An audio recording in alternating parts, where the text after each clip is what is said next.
So you've seen those really cute pet videos on the internet, right? But did you know that there is a film festival devoted specifically to cat films and dog films? And we have right here, we're in New York, this is Lauren's Crazy Pet Show, the genius who thought this up. Say hello to Tracie. Albert Einstein. Albert, that's my middle name. Honestly, you Albert are. Katstein. You're very sweet. Those videos online, I know, you're not, I'm a little allergic to them. those. I'm not crazy about them. I don't think that we have to shame animals and make fun of them and laugh at them. I think we should see what we really think about them and feel about them. So the film festivals grew out of the fact that there are filmmakers who've devoted often their life savings and years of their lives with no promise of fame or fortune, maybe even not 5 cents. The difference is that they just want to make peons to dogs or peons to cats, and it's about our relationships, our human relationship. To the Cat Film Festival is a separate film festival, first year ever in New York. Wow. And tickets are selling 3-1 against the Dog Film Festival. Really? It's in its 3rd year, so you'd think, well, everybody already knows and they loved it and they packed the theaters before.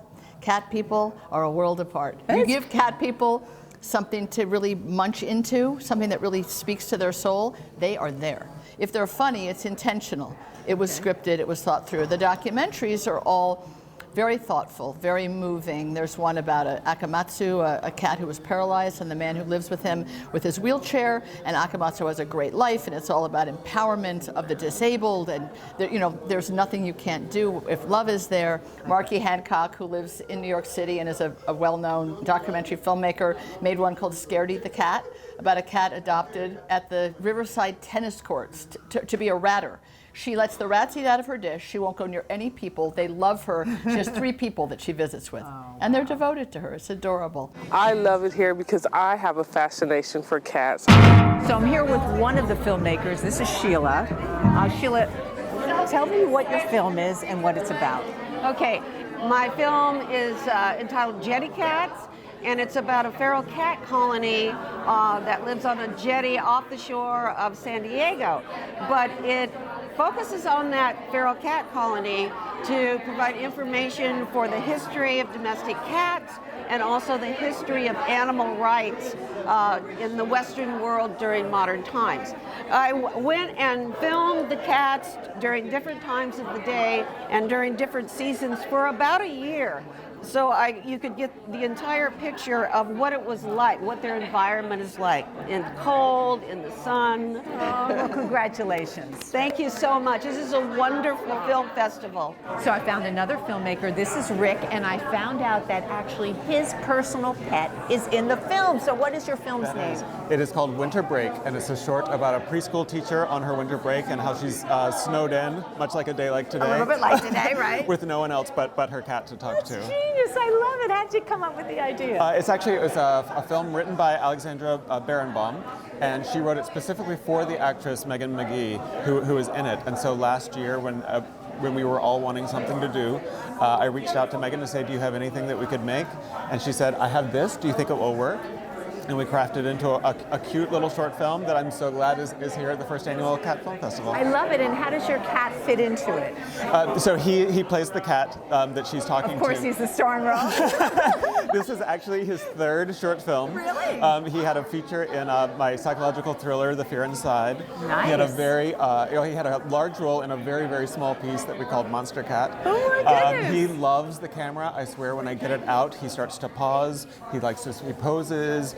He's adorable. He's amazing on film. I'll have to actually send you the picture of my other cat who likes to edit with me, and he sits up and he stares, and I swear to God he gives me ideas. I love it. Congratulations. Thank This you is so really much. super. Thank you so much. Absolutely. I just found Kim, and she did 2 of the films today. So tell us about those. They're 2 very different.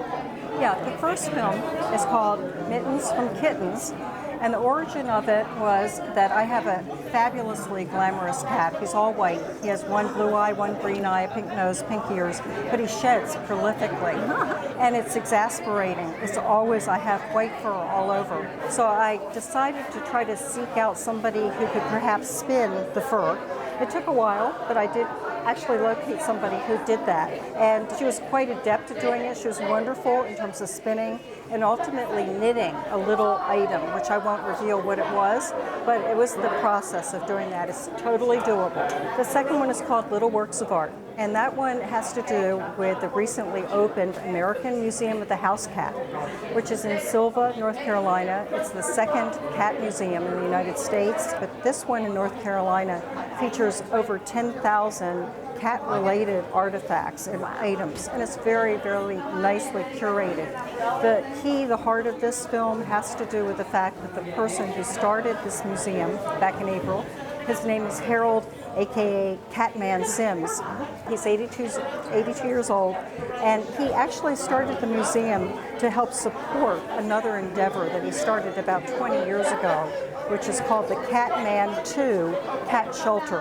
And it's an open, roaming, free-range cat shelter, no kill, that houses anywhere from 60 to 70 cats at any one time. His whole thing is to create this sort of environment for cats across the country. So he pretty much proselytizes about this all the time, but the museum is something to get people's attention and also to generate money and funds for the shelter. Thank you, Kim. Thank you. I think another component of it that's really important to me is that in every place, the films also, the film festivals travel the country. And last year I overdid it. Petco Foundation is my founding sponsor, and we went to 45 cities. Wow. I'm a tired little kitten myself. So the first year was 10. We're going to probably do 15 this year. But in each place that we go, we have a local animal shelter that is the beneficiary. And in New York City, it can only be one, and that's the Mayor's Alliance for New York City's Animals. That is, they have 150 rescue groups that they support, that they put, wind underneath their sails, and on the Cat Film Festival, it's their Feral Cat Initiative. I want our viewers to know that this is not the only thing you do, because you are very well known in the pet community. Albert Einstein, as you said, That's what a total I said. Not only genius. are you a I mean, genius, come on. Not only have put you it been out on there. Oprah and Martha and written books that have nothing to do with animals and bestsellers, also you have a wonderful radio network where you give some wonderful advice. And so talk about that for a little bit, because I want people to know where they can get in touch with you. Okay, so it's radiopetlady.com. That's the name of the podcast network. There's 12 pet talk radio shows that I produce in a kind of rotational sequence with co-hosts that are veterinarians and other experts.